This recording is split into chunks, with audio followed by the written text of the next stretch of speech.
The neon glow outside Elliot's taproom cast long, flickering shadows on the cracked pavement, its buzzing sign the only beacon in the quiet outskirts of Charlotte, North Carolina. Inside, the low murmur of conversation blended with the twang of Johnny Cash playing on an old jukebox, the melody filling the smoky air with an easy familiarity. The bar was a place of routine, a refuge for the weary, truckers, laborers, and locals who had nowhere better to be on a Wednesday night. Nothing extraordinary ever happened here. But for Terence Carter, this night would be different. He stepped through the creaky wooden door, his footsteps barely audible over the clinking of glasses and the occasional burst of laughter from a pool table in the back. Dressed in his fatigues, a relic from his recent deployment, he wasn't trying to make a statement. He just wanted a quiet moment to himself, a drink maybe, and some time to think before returning to the everyday struggles of civilian life. He moved to a table in the corner, deliberately choosing a spot with a clear view of the room. Old habits died hard. Years in the service had conditioned him to be alert, to observe without appearing to.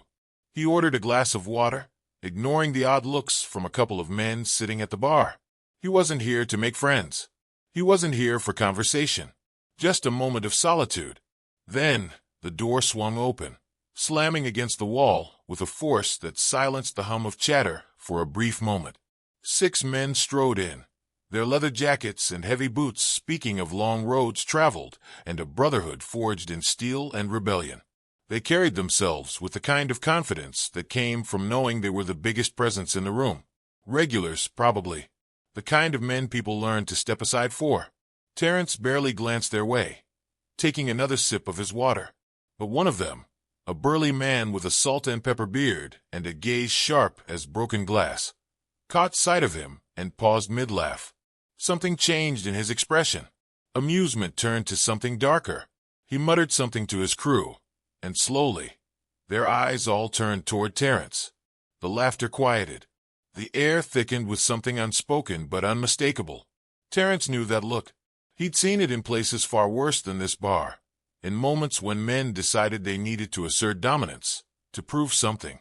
The tension stretched between them, an invisible line drawn in the dusty air. Trouble. He could feel it coming like a distant storm, rolling in whether he welcomed it or not. Now, what would you do in Terence's position? Would you walk away, let them have their moment, and ignore the challenge in their eyes? Or would you stand your ground, unwilling to let ignorance or misplaced bravado push you out of a place you had every right to be?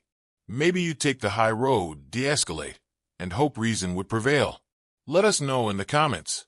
And if you believe in standing up for what's right, hit that like button, subscribe, and share this story with someone who needs to hear it. Because sometimes the quietest moments lead to the loudest battles. Terence settled into his seat in the dimly lit corner of the bar, letting the ambient noise settle around him. He wasn't there to make a scene. He wasn't there to prove anything. He had spent years serving his country, doing things most people could never imagine. Now he just wanted to sit in peace, to sip his water, and let the world move around him without demanding anything from him. But peace was a luxury not always granted. The moment the group of men entered, he could sense the shift in energy. Their boots landed hard against the wooden floor, their laughter carrying an edge. They belonged to this place. They knew it, and they wanted everyone else to know it, too. Terence had been in enough situations to understand when he was being sized up. He had no intention of engaging, but his very presence had already done that for him. Hank, the largest of the group, strode forward, his smirk carrying something just short of a challenge. His leather jacket stretched over broad shoulders, the patches on the sleeves telling a story that likely meant something to him, but nothing to Terence. "Nice uniform," Hank said, stopping a few feet from Terence's table. "You picked that up at a costume shop." The men behind him chuckled, nodding in encouragement. Terence remained still, his fingers loose around his glass. He had heard worse. He had seen worse. His patience had been tested in ways no one in this bar could understand. "No," he said simply, his voice even. "It's mine. Earned it." Hank scoffed, shaking his head like he had expected that answer, like it was somehow predictable and disappointing all at once. "Earned it, huh?" he repeated. "You sure about that? 'Cause real soldiers don't wear sneakers with their fatigues." The chuckling from his men grew louder, but the rest of the bar fell quiet. Terence could feel the weight of eyes turning toward them, some curious, some wary. He could sense the bartender pausing mid-pour, waiting to see how this would unfold. This wasn't about the uniform. It never was. Terence took a slow sip of water, setting the glass down with care. He didn't respond right away. He let the silence do the work for him. Let the moment stretch until Hank had to lean in just a little closer, had to fill in the gap with his own expectations. "You don't look like a soldier to me," Hank finally said, his voice just loud enough for the surrounding patrons to hear. "Maybe you're just playing dress-up. Maybe you just want people to thank you for something you never did." The men behind him muttered their agreement, their confidence growing as their leader pressed on. Terence met Hank's gaze, steady and unreadable. He didn't need to respond with words to make his point. The truth was already there, in the way he sat, in the way he carried himself. He had been in worse situations, in places where words meant less than action, where hesitation could cost more than pride. "I don't need to prove anything to you," Terence said at last, his voice calm but firm. That was the moment the tension in the bar thickened, stretched tight, like a rope ready to snap. Hank's smirk faltered, just for a second. And in that second, Terence knew this was about something deeper than a uniform. This was about power, about control, about a man who had spent his life making sure others knew their place, and not liking it when someone refused to play along. "That right?" Hank asked, taking another step forward. "Because it seems to me like you're hiding something. Seems to me like maybe you don't belong here at all." The laughter from his crew had stopped now. They weren't sure where this was going anymore. Neither was the rest of the bar. But Terence was. He straightened slightly, setting his shoulders, letting his silence settle between them. Hank's jaw tightened. He wasn't used to being ignored, wasn't used to being looked at without fear or deference. That, more than anything, was what bothered him. "You think you can just sit there and act like you're better than the rest of us?" Hank asked, voice lower now, just for Terence. "You think we don't see what you're doing?" Terence held his gaze. "I think," he said slowly, "that you're looking for a reason to be angry. And I think you've already made up your mind about me. So let's just be honest about what this is." Hank's nostrils flared. The bar felt smaller, the space between them charged with something electric. The next move wasn't Terence's to make. He had already decided where he stood. The question now was whether Hank was going to force his hand. And from the way his fists clenched at his sides, the way his shoulders squared, Terence could already see the answer forming before the first punch was even thrown. Hank took another step forward, the space between him and Terence shrinking to a breath. His breath reeked of stale beer and something sour. His expression twisted into something ugly. His voice dropped into a low mutter, meant only for Terence, but still loud enough for the others to hear. "You don't look like a soldier to me. Bet you couldn't tell me the first thing about basic training." The men behind him chuckled, low and mean, waiting for the moment Terence would crack, waiting for the moment he'd flinch. But he didn't. He exhaled slowly, his body calm, his posture unshaken. "I don't need to prove anything to you." The words were steady, controlled, but they were also the last straw. Hank's eyes darkened, and his smirk vanished. The tension, already thick, snapped. With a grunt, Hank lunged. His hand shot out, fingers curled toward Terence's collar, his grip already tightening before he even made contact. But Terence had seen it coming. He had read the shift in Hank's stance, the subtle tightening of his shoulders, the way his jaw clenched a second too long. Years of training took over before thought could. Terence moved, swift and precise, his instincts honed by experience that Hank couldn't begin to understand. In one smooth motion, he caught Hank's wrist midair, twisted it in a controlled arc, and used the man's own momentum to send him forward. The bar table met Hank's face with a dull, heavy thud. The room gasped. Glasses rattled.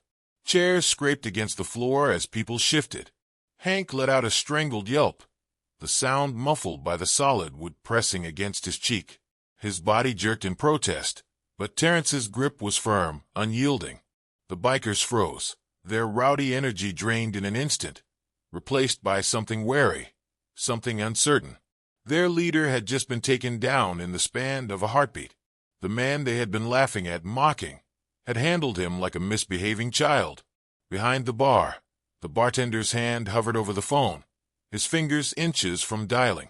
His eyes darted between Terence and the stunned bikers, ready for this to explode into something worse.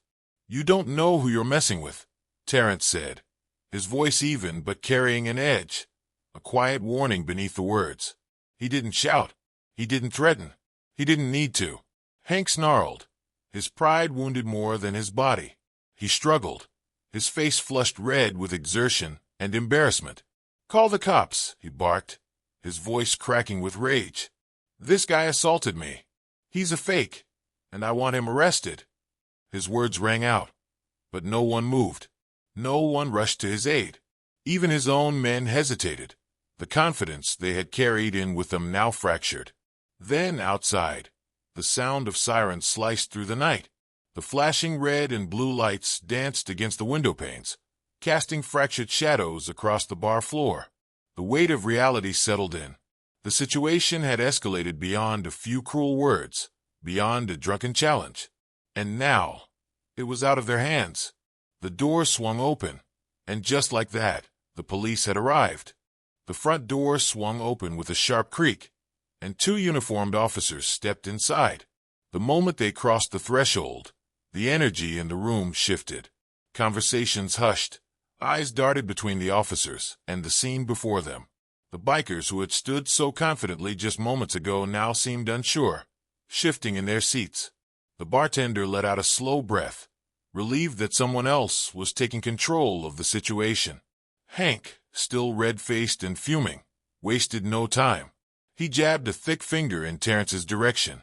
"That guy attacked me, and he's impersonating a soldier." His voice was hoarse, but the self-righteous anger was still there, thick as the tension hanging in the air. One of the officers, a tall man with a broad build and a no-nonsense demeanor, turned his gaze to Terence.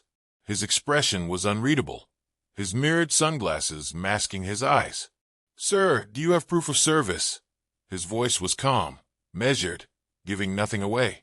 Terence remained steady. Without a word, he reached down beside his chair, unzipping his worn duffel bag. He pulled out his neatly folded uniform, the insignias and name patch clearly visible. He handed over his military ID and a few personal effects, evidence of his service that needed no further explanation. The officer inspected them, his gaze flicking between the ID and Terence before he gave a single nod. "You're clear." Hank's face darkened. He could have faked all that. "You don't know." The second officer, a woman with sharp eyes and a commanding presence, cut in before Hank could finish. "From what I heard, you instigated this." Her tone was sharp, unyielding. "You're lucky he's not pressing charges." Hank opened his mouth, ready to argue, but the words died before they could form. He turned to his crew, expecting backup, but none of them met his eyes. One man looked down at his beer, another shifted uncomfortably in his seat. They weren't going to fight this battle with him. The truth had caught up, and no amount of pride or bluster was going to change that. The male officer took a step forward, his stance firm. "Here's how this is going to go. We're not making any arrests tonight, but this situation doesn't need to escalate any further.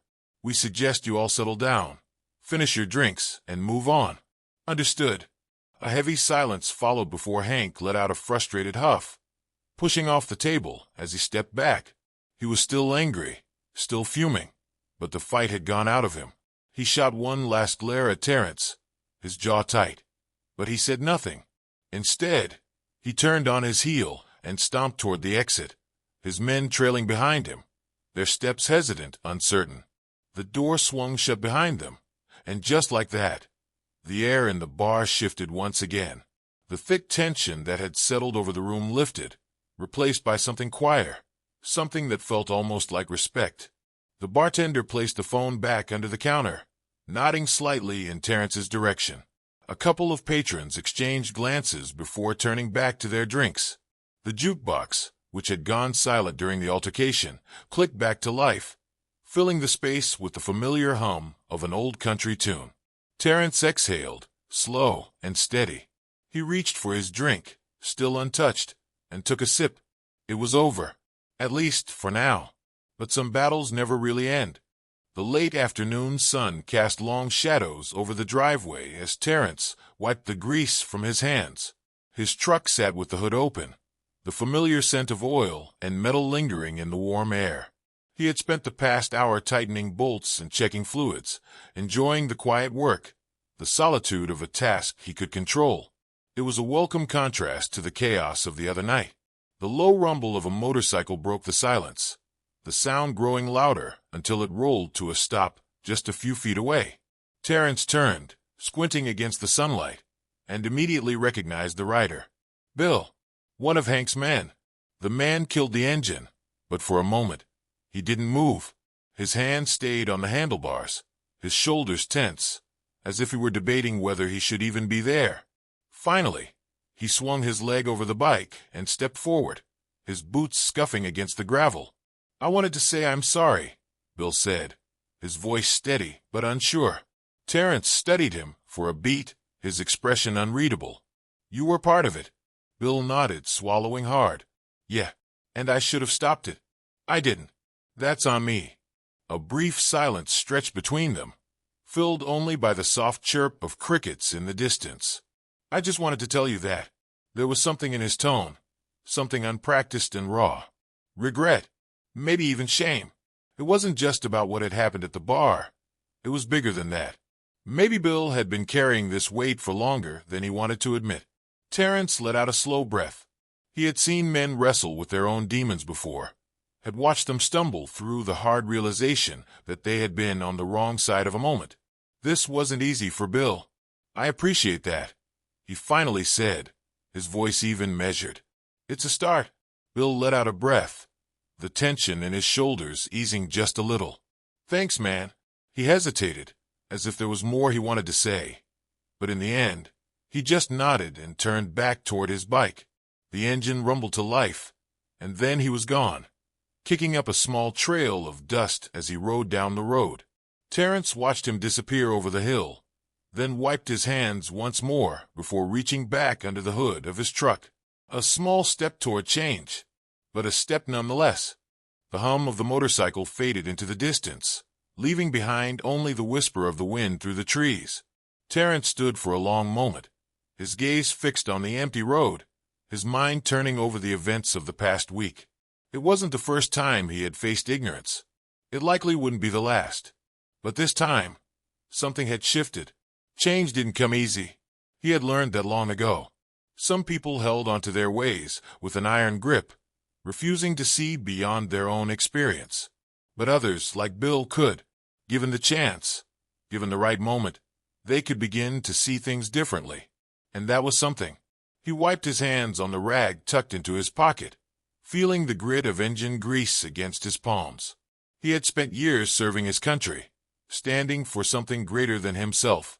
And yet, sometimes the battles that mattered most weren't fought in foreign lands, but right here at home, in bars, in driveways, in the quiet spaces where people wrestled with who they were and who they wanted to be. Integrity wasn't about grand gestures. It wasn't about winning arguments or proving points. It was about standing firm when it mattered, about knowing who you were even when the world challenged it. It was about recognizing that not every fight needed fists, and that sometimes the most important victories came in the form of a quiet apology, an acknowledgement, a step in the right direction. The world wouldn't change overnight. He knew that. There would always be people like Hank, clinging to their anger, unwilling to look deeper. But there would also be people like Bill, willing to take a hard look at themselves and ask if they could be better. And for those people, for those moments, it was worth standing your ground. He glanced down at his truck, at the work still waiting for him. Life kept moving forward, and so would he. The world may never be perfect, but one person at a time, one conversation at a time. Maybe it could be just a little better. What do you think? Should Terence have handled things differently? Would you have reacted the same way? Share your thoughts in the comments. And if you believe in standing up for what's right, don't forget to like, subscribe, and share this story. Let's spread the message that integrity, respect, and courage still matter.